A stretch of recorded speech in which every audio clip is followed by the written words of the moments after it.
Greetings! Welcome to Little Discovery Corner. Today I decided to try a spread that caught my eye in the guidebook for this Higher Self Oracle deck by Deanna Marie Riddick. It's called the Healed Heart Spread. And so this is the first card, which asks, what needs to be healed in your heart? And the card I pulled for the collective is worthiness. So I'll go ahead and read the description in the guidebook because it's pretty good. Worthiness. Self-worth is an understanding on an intellectual level, a trusting at the heart level, and an accepting at the soul level that you are worthy just because you believe that you are. Your worthiness is proven by your existence, your breathing, the beating of your heart. Your mere presence is all that you need to establish your worth. Iyanla Vanzant. The presence of this card signals that deep-seated negative beliefs of self-worth have surfaced. In the modern world, our value is assessed by our appearance, career, social circle, and achievements. When we compare ourselves with others, sudden supposed inadequacies tend to take root in the mind. We create and accept false beliefs about ourselves, which grow and expand in our consciousness and conclude that we are not good enough or deserving. This card is a reminder that you are inherently worthy, and your value has already been pre-established by the divine. At times, we allow our previous mistakes to define us and prevent us from feeling that we are good enough. Have some compassion for yourself and abstain from tormenting yourself with harmful thoughts. Forgive yourself for your past mistakes and let them go. You only need to be yourself and love yourself for who and what you are. Remember that you were created out of love and you are a being of love. Okay, so we, in the way we're raised, the societies, especially the modern societies we grow up in, we're conditioned to compare ourselves to each other. We get caught up in the keeping up with the Joneses mentality. We get caught up in peer pressure to be this way or that way, have a certain look, have a certain kind of house, have a certain kind of car, reach certain milestones, achieve certain accolades. And all of that is just seeking approval outside yourself, seeking validation outside of yourself. And this is what I had to learn for myself. I had to learn how to validate myself, and that involved holding boundaries when I knew I was giving more than I was receiving emotionally, and learning how to just be proud of the hobbies and interests I have, even if nobody else were interested in them, right? Maybe I won't talk about them, but I won't try too hard to get into all the same interests and hobbies and careerism that that others do, that even my close friends do, because they're not me, right? Okay, so second card, which answers the question, what step needs to be taken to begin the healing process? And I pulled balance. Pretty artwork. Yeah, I like to read the book from this too. All the little summaries are nice in this one. Balance. Working toward balance takes a lot of ingredients. We need courage, reflection, attention, action, and a push and pull relationship between effort and relaxation. Tara Stiles. Well-being is about maintaining balance mentally, emotionally, and spiritually. Life will pull you in many directions, and it may appear as if there isn't enough time in the day to incorporate activities that feed the soul and nourish the body. This card comes as a reminder that it is important to take time for exercise, creativity, play, and rest. If you focus all your energy and attention on work, then naturally you will feel depleted and unfulfilled. To rectify this, rearrange your schedule and incorporate one hobby that satisfies your creativity and one form of physical activity that supports your health. Make sure to include time for meditation so that you can connect to spirit. All of this combined will lead to a more balanced and healthful lifestyle. Ask for help from your higher self if you are finding it difficult to balance your schedule and responsibilities. This card also signals that you need to set healthful boundaries with friends and family. Say no to activities that are undesirable. Do not feel compelled to participate in activities that leave you spiritless and fatigued. Say yes only when you mean it. Okay. If you're all work, you've been sucked into careerism most of your life, or if your hobby is just all exercise and you go straight from work to the gym and work out forever, you're out of balance.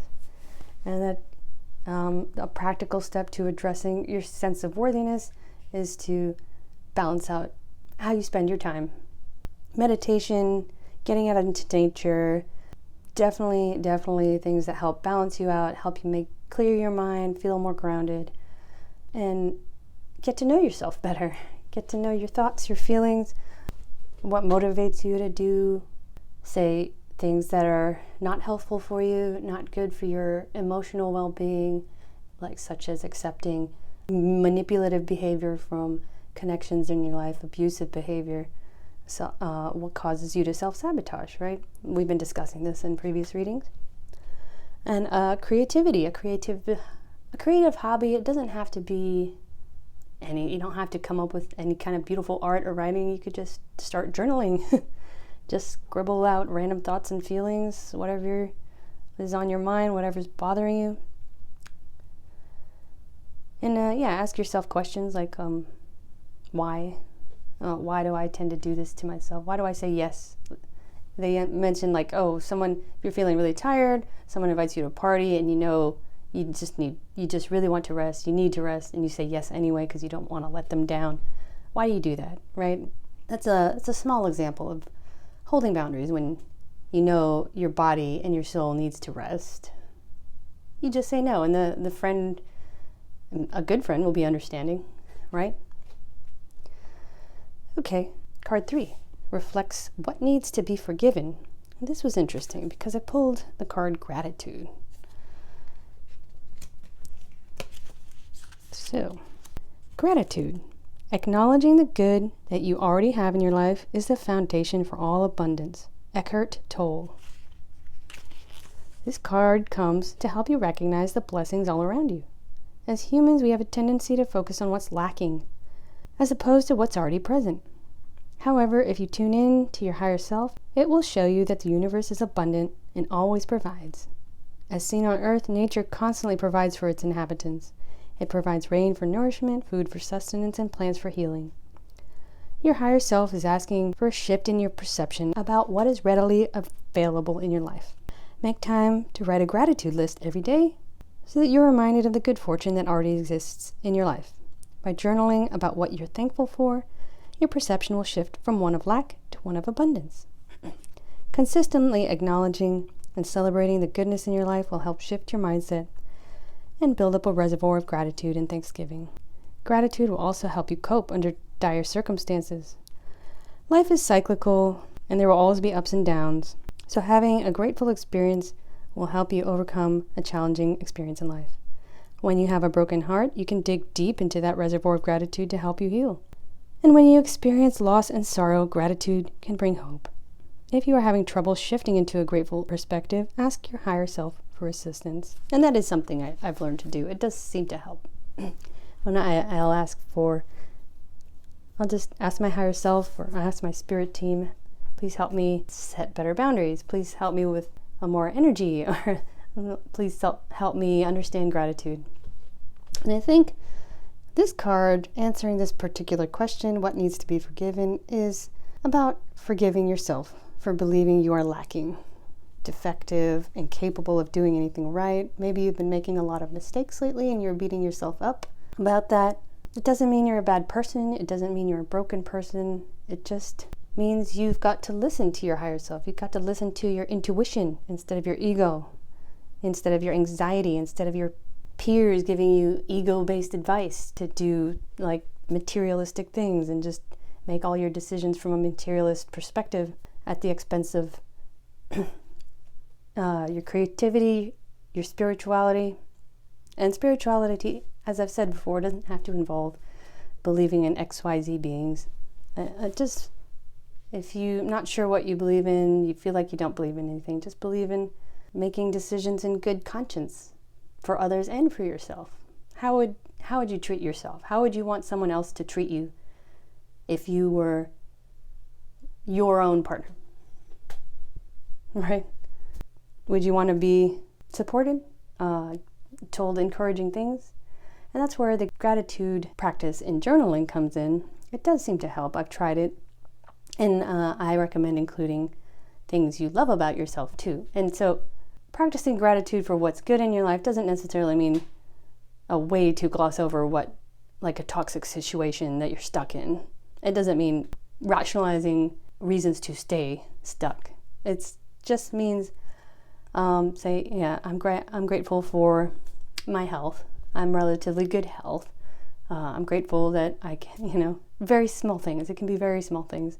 And I love that I can find the motivation to get up and exercise every day. Things like that. Start small, and it can grow from there. And you can tell yourself the same things every day too. When you go to write, let's say 3 things you're grateful for, 3 things you love about yourself. If you can't come up with something different than from yesterday, just go ahead and write the same things down. All right, so the results of a healed heart, if you take steps forward, is manifesting new abundance in your life, new prosperity, better sense of self-worth, and better connections with others, maybe new, healthier connections. Manifest. Imagine it, live it as if it were your reality. Allow no detractors, but most important, assume the feeling of it, and you will merge with it. It will merge with you so that it is no longer a duality. It is you becoming one with what you desire. Wayne Dyer. I hope I'm pronouncing that right. All creation comes from the mind. The divine creates through the infinite intelligence of the mind, and we create utilizing the same process. This card indicates a need to recognize that you too are a creator and possess manifesting abilities. It is within you to harness the power of your creative faculties and to call upon the wisdom of your imagination to manifest your desires into form. Do not worry about the size of your dreams, because everything is possible. Your higher self is asking you to get clear on what you want to create without worrying about any possible limitations. Write down the number 1 thing you wish to manifest. Consider creating a journal or a vision board to reinforce the dream in your mind. Additionally, feel how it would be to actually manifest your dream, because the feeling aspect of manifestation increases power. Keep a consistent, positive mindset throughout the manifestation process, since that joyful energy will manifest your dream more quickly. If your mindset or energy constantly fluctuates while manifesting, it sends mixed signals to the universe. Consistency is key. Meditate and ask your higher self to provide the right guidance to execute. Take one step at a time and follow the breadcrumbs your higher self leaves for you. Surrender to divine timing during this process.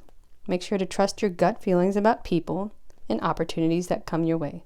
If a door closes, just accept that it's not for you and take guided action steps, and your dream will manifest. So yeah, if you're like in a stuck place right now that feels hopeless, just start small, start journaling, start telling yourself affirmations.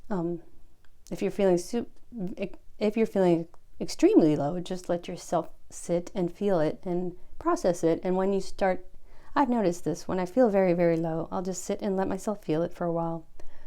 And after maybe a few hours or even a day, I'll feel my spirit like just take the littlest baby step off rock bottom. And I know that's when I can start taking more active steps like meditation, journaling, nature hiking, tree bathing, self-affirmations. Guided affirmations are very helpful. I did that for a while when I was first starting my spiritual awakening journey. And just doing those little steps, as long as you're taking any kind of steps forward to improve your sense of self-worth, improve your sense of balance of life, improve your sense of gratitude for your own life and for yourself, at the very least, then things will start to get better, because they'll just start to feel better, right? And you might find with the meditating and the clearing your thoughts with journaling and meditating and getting out for some nature walks, you'll find that ideas start coming to you about the best path forward. And always listen to your gut. As I had a lesson in that. And also always listen to your gut. Anyway, this has gotten quite long. I will wrap it up and see you next time.